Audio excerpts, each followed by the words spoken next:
हरे कृष्णा, राधे राधे। आप सभी का बहुत बहुत स्वागत करती हूँ आपके अपने चैनल कृष्ण प्रिया में। 6 दिसंबर शुक्रवार के दिन बिहार पंचमी मतलब कि बिहारी जी का जन्मदिन प्राकट्य उत्सव मनाया जा रहा है। ये दिन कृष्ण भक्तों के लिए और ब्रजवासियों के लिए बहुत ही खास होता है, किसी उत्सव से कम नहीं होता है। तो सभी लोग बिहारी जी का प्राकट्य उत्सव बड़े धूमधाम के साथ मनाते हैं। तो आज हम इस वीडियो में जानेंगे कि इस दिन लड्डू गोपाल जी का स्नान, श्रृंगार, भोग सेवा किस तरह से करनी है, लड्डू गोपाल जी की पूजा कैसे करनी चाहिए। देखिए, अगर आपके घर में लड्डू गोपाल जी के साथ साथ युगल सरकार भी विराजमान है तो इसी तरह से आप जो है बिहार पंचमी के दिन पूजा करेंगे उनकी, और इसी तरह से उनका भी स्नान और श्रृंगार करवाएंगे। ठीक है, अगर आपके यहाँ पर बिहारी जी का स्वरूप विराजमान है तो इसी तरह से आप जो है बिहारी जी को भी स्नान आदि करवाएंगे। तो यहाँ पर मैं शुद्ध जल से अपनी प्यारी श्याम सुंदर जी को स्नान करा रही हूँ, क्योंकि हमारे बिहारी जी के ही बाल स्वरूप हमारे श्याम सुंदर जी हैं। ठीक है, तो मैं इनको शुद्ध जल से स्नान करा रही हूँ और ये जल मैंने हल्का गुनगुना लिया है। आप इस दिन गाय के दूध से लड्डू गोपाल जी को स्नान करवा सकते हैं, दूध कच्चा ही होना चाहिए, और आप पंचामृत से भी स्नान करवा सकते हैं।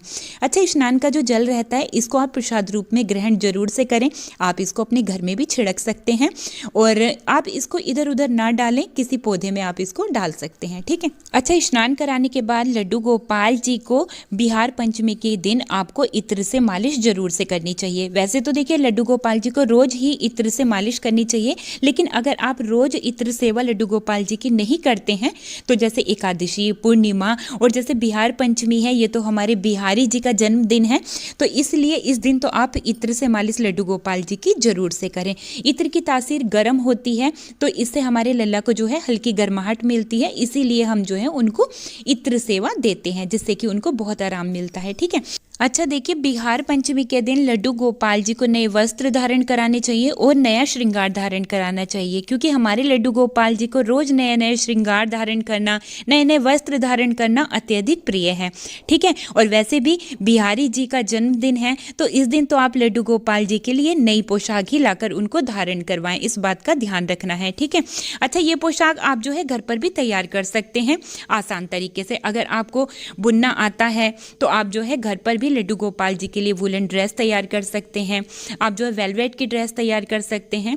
जैसी ड्रेस आपको पसंद है, आपके लल्ला को पसंद है, ऐसी ड्रेस आप उनके लिए बना सकते हैं और आप मार्केट से भी उनके लिए खरीद सकते हैं। देखिए, सभी कृष्ण भक्त, बाकी बिहारी जी के भक्त और ब्रजवासी इस दिन को बड़े धूमधाम के साथ मनाते हैं। जैसे हम कान्हा जी के जन्माष्टमी उत्सव मनाते हैं ना, बस बिल्कुल वैसे ही हम अपने जो है बिहारी जी का प्राकट्य उत्सव मनाते हैं। ठीक है, इस दिन हमारे सबके प्यारे हरिदास जी के प्यारे लाडले ठाकुर जी श्री बाके बिहारी जी निधिवन राज में प्रकट हुए थे, इसीलिए इस तिथि को हम बिहार पंचमी के नाम से भी जानते हैं और इस दिन हम बिहारी जी के प्राकट्य उत्सव के नाम से भी जानते हैं। अगर आप वृंदावन जाने की सोच रहे हैं तो बिहार पंचमी के दिन आप जो है वृंदावन जा सकते हैं, हमारे प्यारे बिहारी जी के दर्शन आप कर सकते हैं और इस दिन आप बिहारी जी को फूलों की सुंदर सी माला अर्पित कर सकते हैं। आप उनके लिए बांसुरी लेकर जा सकते हैं, मोर का पंख ले जाकर ठाकुर जी को दे सकते हैं। ठीक है, लेकिन अगर घर पर हैं तो घर पर रह करके कैसे इस दिन लड्डू गोपाल जी की पूजा करनी है।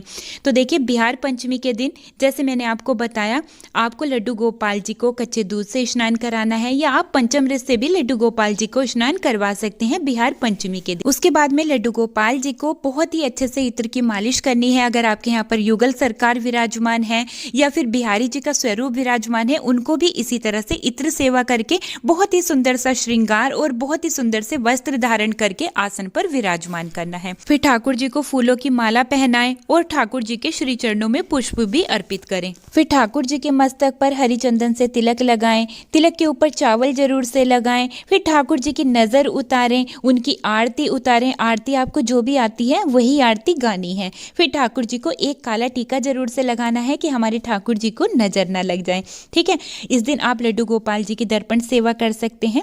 फिर ठाकुर जी को भोग लगाना है। भोग में आप सूखे मेवे का भोग लगा सकते हैं। अपने घर पर आप शुद्ध सात्विक तरीके से मिठाई बनाकर उसका भोग लगा सकते हैं, पेड़े बनाकर पेड़े का भोग लगा सकते हैं, दूध का भोग लगा सकते हैं, फलों का भोग लगा सकते हैं। इस दिन ठाकुर जी के लिए घर में पकवान बनाकर उसका भोग आप जरूर से लगाएं।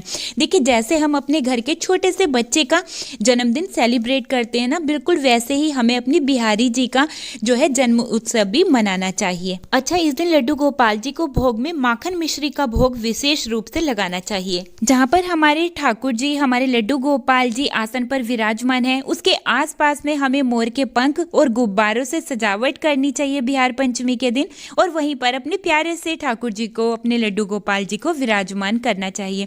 इस दिन लड्डू गोपाल जी के लिए मोर का पंख लाकर अर्पित करना चाहिए और एक लकड़ी की बांसुरी लड्डू गोपाल जी को जरूर से ला करके देनी चाहिए। अच्छा, आप बिहार पंचमी के दिन अखंड ज्योति घर में जला सकते हैं। घर के मंदिर में आप जो है दीप कलश की स्थापना कर सकते हैं, आप हवन कर सकते हैं।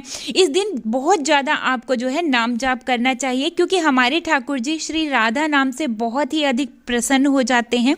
तो आप राधा नाम का जाप अधिक से अधिक करें। बाकी इसी तरह से सारी सेवाएं लड्डू गोपाल जी की करनी है, जैसे कि हम हर रोज करते हैं। उनको दोपहर में भोजन आदि कराने के बाद में ठाकुर जी को विश्राम करवाएं, फिर रात्रि में उनको भोग प्रसादी करवाएं, फिर रात्रि में उनको शयन करवाएं। बाकी सारी सेवा इसी तरह से होगी। उम्मीद करती हूँ आज की ये वीडियो आप सभी को बहुत ही पसंद आई होगी। अगर वीडियो पसंद आई है तो लाइक शेयर जरूर से कीजिएगा। चैनल पर पहली बार आए हैं तो प्लीज चैनल को सब्सक्राइब जरूर से कर लीजिएगा। अब मैं वीडियो को यहीं पर ही रोकते हुए लेती हूँ आप सभी से विदा। मिलती हूँ एक और नई वीडियो के साथ। तब तक के लिए आप सभी को प्यार भरा राधे राधे, हरे कृष्णा।